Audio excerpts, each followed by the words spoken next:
Listo? Good morning. I'm Attorney General Eric Schneiderman, and I want to thank you for being here today for an important announcement about our efforts to end the exploitation of vulnerable workers in our state.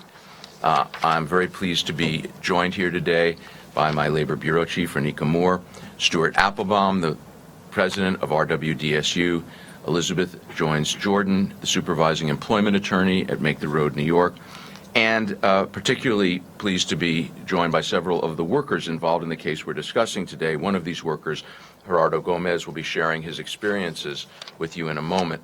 I also want to acknowledge the really outstanding work of our whole legal team on this matter, including Susan Cameron, Ming-Chi Chu, Sarah Mark, Julie Olmet, and Jonathan Werberg and Meredith McCarran from our Research and Analytics Department. Ladies and gentlemen, it should not be a matter of controversy to state that every worker deserves to be paid an honest day's pay for an honest day's work. We're here today to announce an enforcement action against an employer who violated this essential principle and violated workers' basic rights repeatedly and flagrantly. The Tropical Breeze Car Wash in East Flatbush, Brooklyn, employs predominantly immigrant workers. They perform demanding physical labor in all kinds of weather. They work with harsh chemicals. This is not easy work, but they do it to make an honest living and provide for their families. Shamefully, the owners of this car wash denied these workers the pay they deserved for the last 6 years, and they sought every possible means to do so. This is creativity in ripping off workers at a very high scale. The disturbing practices I'm about to describe are corroborated not only by testimony from workers and a detailed review by our team of company business records, but also by the testimony of the on-site manager of the car wash himself.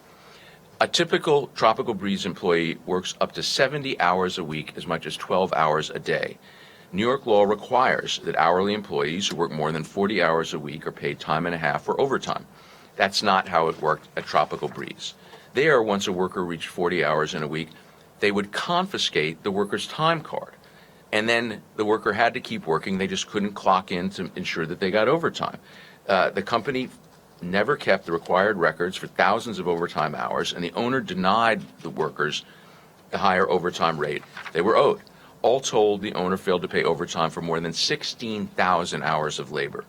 Some workers were also regularly required to report to work at 7 a.m., but the managers would not allow the car wash to open until 9 or 10 o'clock. Those workers were required to wait around, but were not allowed to clock in and were denied pay for more than 23,000 hours of work for time mandated on the job.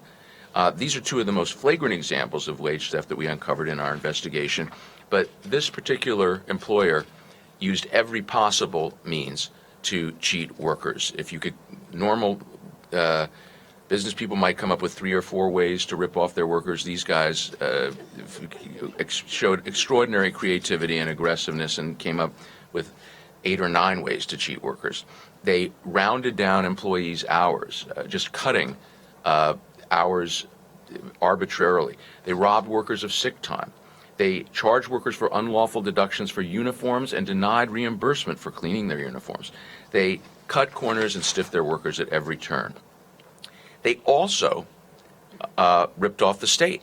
They underreported the number of workers they employed for the purposes of unemployment insurance and workers' compensation.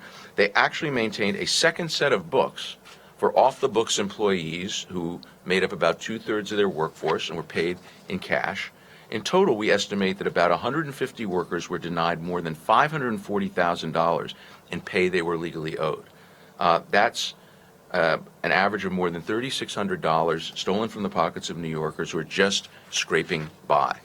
Our office is seeking to recover every penny of unpaid wages for the workers, liquidated damages for them, and damages and penalties for this egregious conduct. We're also seeking to recover unpaid unemployment insurance contributions, and workers' compensation premiums.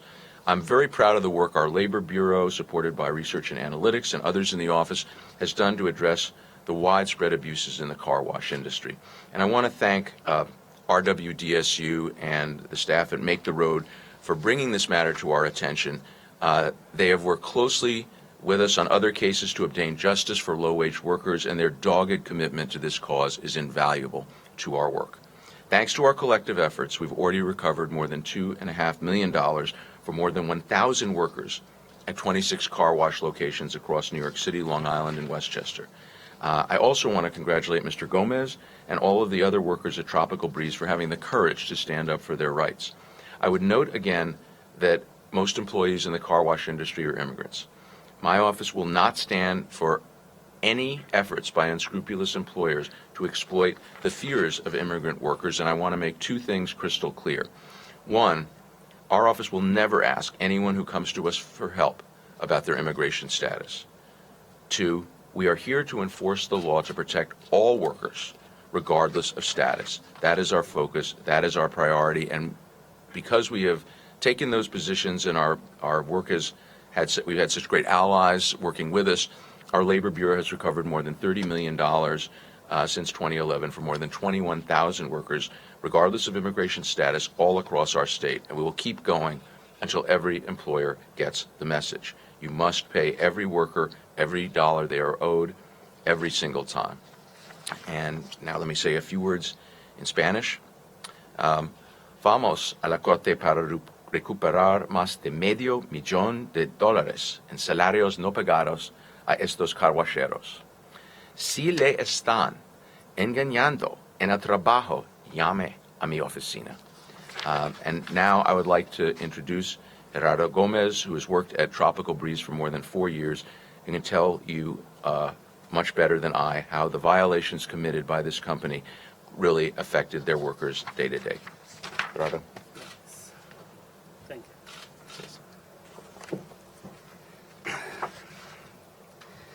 Hello, buenos días. Good morning. My name is Gerardo Gomez. I am here because Tropical Breeze has stolen $500,000 from my co-workers and I. We are here today to recover what is earned to us. Yo trabajé con Tropical Breeze por 5 años. Las condiciones de trabajo y abusos que viví, yo y mis compañeros, no se los desearía a nadie. Uno de los abusos que vivimos en Tropical Breeze fue la espera de trabajo. La gerencia nos hacía y nos hace esperar en un cuarto prácticamente a la intemperie, respirando malos olores, goteras y expuestos a las temperaturas frías en el invierno y calientes en el verano. Esperamos hasta que el manager, uno por uno, nos autorizaba a trabajar. Así podíamos quedarnos esperando de 1 hora a todo el día. Uno venía con ganas de trabajar a las 7 de la mañana. La inseguridad de no saber si íbamos a trabajar el día nos frustraba mucho. Durante mi tiempo de trabajo en Tropical Breeze, también vivimos el no saber cómo nos iban a pagar. Tuve que trabajar largas horas sin que me pagaran sobre tiempo. La gerencia cambiaba nuestras formas de pago como les convenía. Es por estos abusos y la falta de respeto que hoy estamos aquí para demandar los que nos deben. Esto lo hacemos para poner el alto al abuso en Tropical Breeze y en todos los carwash de la ciudad de Nueva York. Gracias. Thank you, Attorney General Schneiderman. Gracias. Thank you.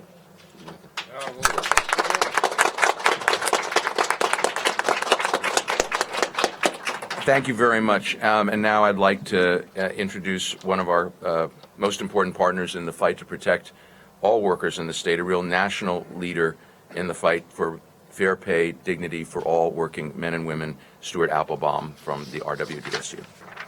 Thank you. Thank you. Good morning, everybody, and thank you for being here. I want to thank the Attorney General and his staff for the extraordinary work they're doing, sending a message to all New Yorkers about who we are. We will not tolerate abusing our brothers and sisters by unscrupulous employers anywhere. There is an epidemic of wage theft in the car wash industry, and today's action by Attorney General Eric Schneiderman shows exactly why we need strong enforcement to protect workers.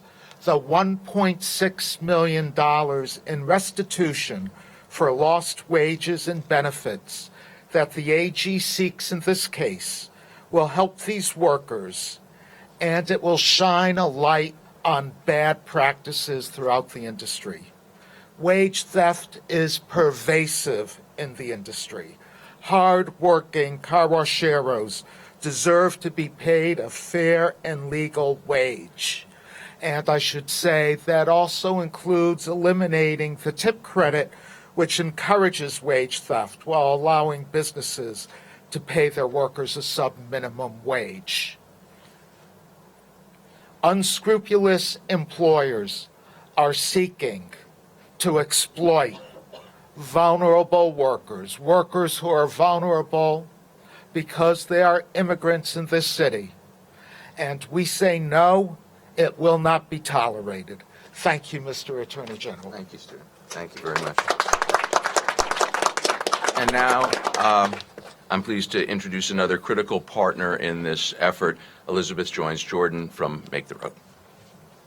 Whoops. Good morning. We applaud the Attorney General for pursuing this case to recover hundreds of thousands of dollars of stolen wages, and for the Labor Bureau's consistent commitment to enforcing the law on behalf of the most vulnerable workers in the most exploitative industries like the car wash industry in New York.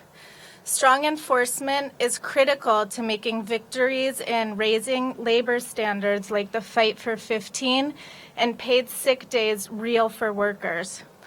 This case sends a strong message to low-road employers seeking to exploit immigrant workers that it will not be tolerated. Now, in the national context, workers, especially immigrant workers, need to know that they will be protected when they stand up to enforce their rights. These brave workers not only fought for themselves and their co-workers, but help improve our state by standing up against this abusive employer. Thank you to the Attorney General's office. Thank you very much. Thank you. It is a pleasure to be here with you today and to send a powerful message. Every time an employer breaks the rules, especially in as flagrant a way as this particular employer, it hurts workers, but it also hurts employers who try to do the right thing and follow the rules. We urge everyone to come forward. If you know of anyone who's trying to skirt the rules and trying to intimidate or rip off workers, this is a commitment I made when I first was elected to office. Wage theft has been a crime wave in this country for too long. Today, we take another critical step in handling the crime wave, reducing the possibility that other employers will try this in the future. And with that, if you'll direct your questions to Amy, we'll take some questions.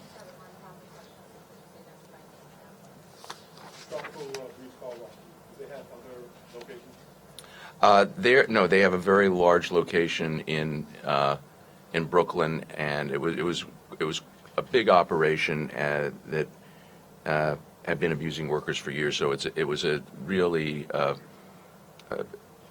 difficult case to unravel because there was so much paperwork. But this was, we're talking about huge numbers of hours for which workers weren't paid, and that's why the penalties are so large.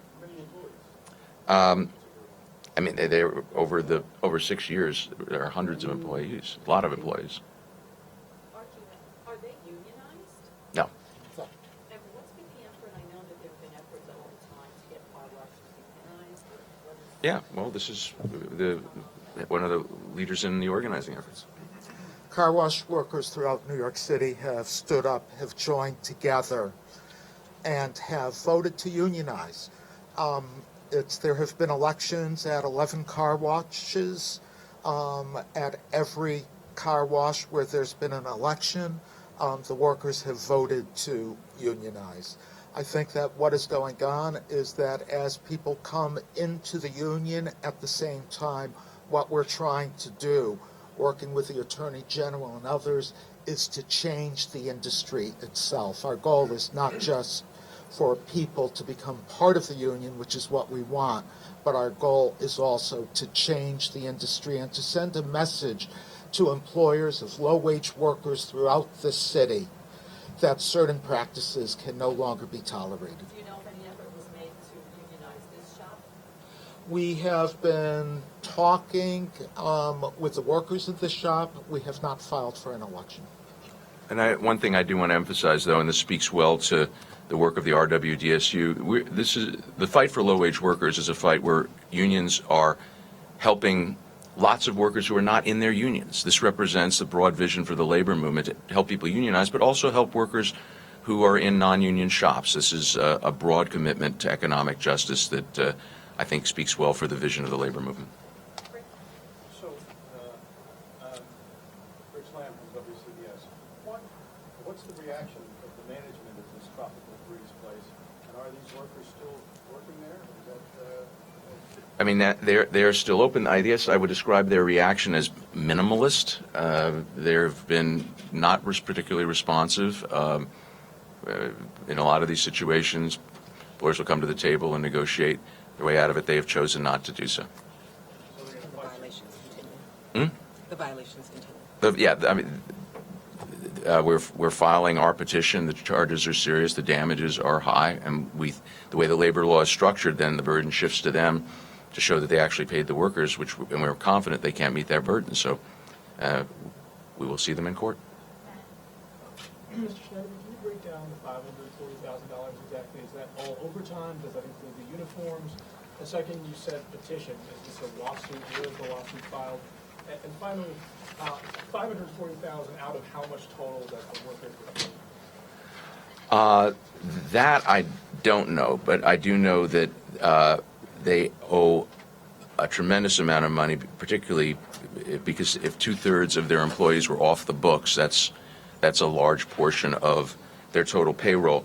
The case was brought as a special proceeding. It's in Supreme Court in Kings County in Brooklyn, and that is the fastest way for us to get justice. So it's a special proceeding as opposed to a complaint, which is the right way to do this. And the breakdown of damages, total unpaid wages is $542,000. Liquidated damages, workers get dollar for dollar, an extra payment for liquidated damages, also $542. Uniform allowance, $12,500. Uniform maintenance, $18,000. Violations of this is very important. They're required to provide wage statements. They're provided to inform workers under the Wage Theft Prevention Act when they first start work and every time every payroll period of how much they've been paid, what their rights are, so workers can understand if they're being ripped off or not, and they can have the evidence they need to make a case. They didn't provide the wage notices and payment statements, and we're seeking another $280,000 in damages for the failure to provide wage notices, $195,000 for failure to provide payment statements, bringing us up to our total damages of $1,591,000. That does not include the number they will owe the state for unemployment insurance and workers' comp. We're seeking, because their paperwork was so inadequate, we're seeking essentially an accounting that they're going to have to refile all of the paperwork, and then we'll be able to determine how much they owe the state there. So this is not over for them yet. And the 540 is all overtime? It's overtime. It's cut hours when they would round down hours. It's just every form of wage theft. I mean, this was really extraordinary. I mean, there was no, this is like they cleaned everything out and went into the sofa for the small change. I mean, every little way they could rip workers off, these guys tried to do it. And just to follow up, how much is a car wash, your average car wash at this place? How much does it cost? Maybe these guys know. I mean, it depends on how nice a job you want and how you want armor all. We have different price, Yeah, so, like 10, 15, 20. yeah, 10, 15, 20 cents. And I have two questions.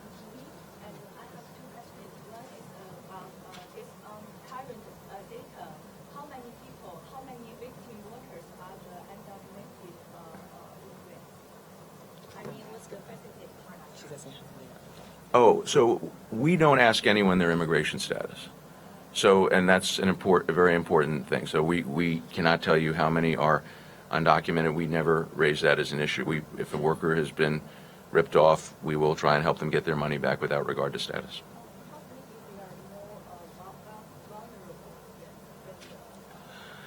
Well, these workers have stepped up and come forward, and I also want to point out it is unlawful to retaliate against workers, and retaliating by threatening them with immigration violations is unlawful retaliation under the law in New York.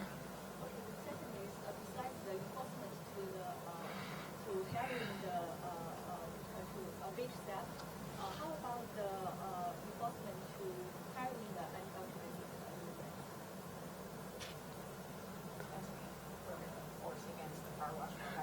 No, we are again, we don't ask about anyone's immigration status. We are here to make sure that all workers get fair pay for a day's work.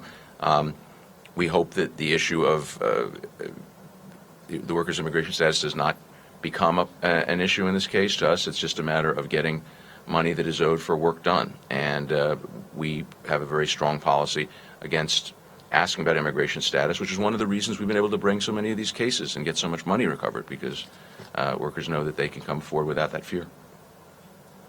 Amanda Ottaway, Courthouse News. You talked about a manager or somebody who came forward and gave testimony. Is that person still working there? Are they? Do their employers know that they? As far as we know. As far as we, Right. as far as we know. And the employer produced the manager as a witness. So, but again, his employer has not been very communicative with us, and we will continue to monitor the situation now that we filed our petition. Yes. So how did this come about? Did employees get together to file complaints, or was it one person who stepped forward? Employees came forward. They spoke with our partners in these efforts at RWDSU and Make the Road. They brought the matter to us. Our team subpoenaed records, dug in on, and the records were a mess. I mean, they had the little paper cards for clocking in, and with handwritten notations on them. We did an incredible job translating this, getting it into a format where we can analyze it and question witnesses, and came up with a really, really strong petition. So, Rich Lamb, CBS again. So I'm just wondering, will in the end, if you win this case, presuming you will each of these guys get a check? How will it work? And I mean, if you figured it down to the nub like that? We have we feel are good estimates. Yes, the goal is to get the money back for the workers as quickly as possible, which is one of the reasons for the special proceeding. And then we'll pursue the money that's owed to the state after we get an accounting of exactly how many workers they employed over the 6-year period and how much unemployment and insurance and workers' comp is owed to the state. Any sense of how long that might take? It depends on the defendants and how much they want to slow this down. But we're proceeding on a fast track. The reason for the petition, as opposed to a complaint, is this gets us on a much faster track. I'm sorry if this was said already. Over what period is the 540K, and how much is the average worker owed? And one other thing, what were these guys doing for 2 hours hanging out before the day started? Why did they have to come in? Well, start with the last question. Employer would want to open if they had customers, but they would, if it was a slow morning or the weather was bad, they'd make the workers sit around and not get paid and determine when you're going to be allowed to clock in. As far as the amount of money owed, I think we determined that it's going to be in excess of $3,600 per worker, and this goes back over 6 years. This is 6 years of abuse, and the reason that we stop at 6 years is because of the statute of limitations. But we're going to cover everything we can for all the workers abused during the time period for which relief is still available. Okay. Just one more on topic. So this is generally a problem in the car wash industry, would you say? And what's your message to the owners about what they ought to be thinking about? Well, our message is very simple. We will pursue you if you are ripping off your workers. It is no protection that the workers may be immigrants. We make no distinction between immigrant workers and native-born workers. And wage theft is an epidemic in a lot of low-wage industries. The car wash industry has been particularly egregious, but we've had a lot of success in going after these employers and recovered a lot of money, and the message has been sent. And I think that that I have a sense now that some of the reports of wage theft from low-wage workers, the complaints to the State Department of Labor actually have gone down a little bit. So I think our message of deterrence that you are not going to be able to get away with this is having an effect. And we look forward to continuing to be vigilant. And it's very important to understand that even in this time when there's a lot of attacks on immigrants and it takes courage for people to come forward in New York with great partners like Make the Road and RWDSU, people are speaking up for their rights, and we will continue to protect them. Mr. Schneiderman, does the Attorney General's office have any legal way to help fix the subway, whether by subpoenaing or filing a petition or something? No, we're a law firm. I mean, but I certainly have supported fixing the subway for a long time. When I was in private practice, I represented the Strap Hangers campaign for many years and sued the MTA quite a few times. So those are fond memories. But this is something that requires a political and legislative solution. Do you think the city should pay half of the governor's subway bailout? The financing of the MTA is incredibly complicated, and it's something that I learned a lot about in an earlier point in my career. But I support the city and the state sitting down, working out their differences, and coming up with a plan for the whole system. So, yesterday, the U.S. Justice Department sent out letters to various sanctuary cities, including New York, warning them that they may well use subpoena power to force them to provide evidence that they are not withholding names of illegal aliens or people who are unregistered. How are you going to phrase it? But do you have any role in defending the city or the state from those allegations or those subpoenas? Well, they have not made allegations against the state. They identified two jurisdictions in New York City, and Albany that received these letters, along with other jurisdictions around the country. In anticipation of this sort of thing, my office issued a guidance to local jurisdictions in January of 2017, before Trump even took office, explaining exactly what you have to do to comply with federal law and yet provide the maximum protection to immigrants. So we set out a template for being a sanctuary jurisdiction that would not be at risk of losing funding. And a lot of jurisdictions, not just in New York, but in other parts of the country, used our guidance to tighten up their resolutions and local ordinances. We have been in litigation in Chicago and in the Seventh Circuit and in California and the Ninth Circuit over this issue, and the decisions have gone very badly for the federal government on this. We've got very good decisions saying there are very strict limits on their ability to cut off funding for this particular type of funding, law enforcement funding for local government. So we think this is really unfortunate that the federal government is proceeding this way.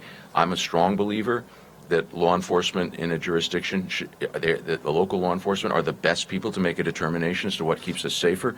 New York is the safest big city in the country and a sanctuary jurisdiction, and that's something that should be left up to the NYPD. Albany should be left up to the Albany Police Department, having an effort at the federal level to really impose what's essentially an ideologically hostile view towards immigrants on law enforcement policy without regard to the empirical evidence as to what makes us safe or not. It's just bad public policy. So we have issued a guidance. We've filed amicus briefs when these other jurisdictions have challenged this, and we're monitoring this, and we'll continue to talk to the local governments that could be affected. Are you looking at all into the legality of Mayor de Blasio's opening of shelters without prior notification to the neighborhoods, the communities, without revealing what the arrangement is with the nonprofit or with the building owner or with the property? I don't believe that's in our jurisdiction. I don't know about it. Anything else? Thank you very much.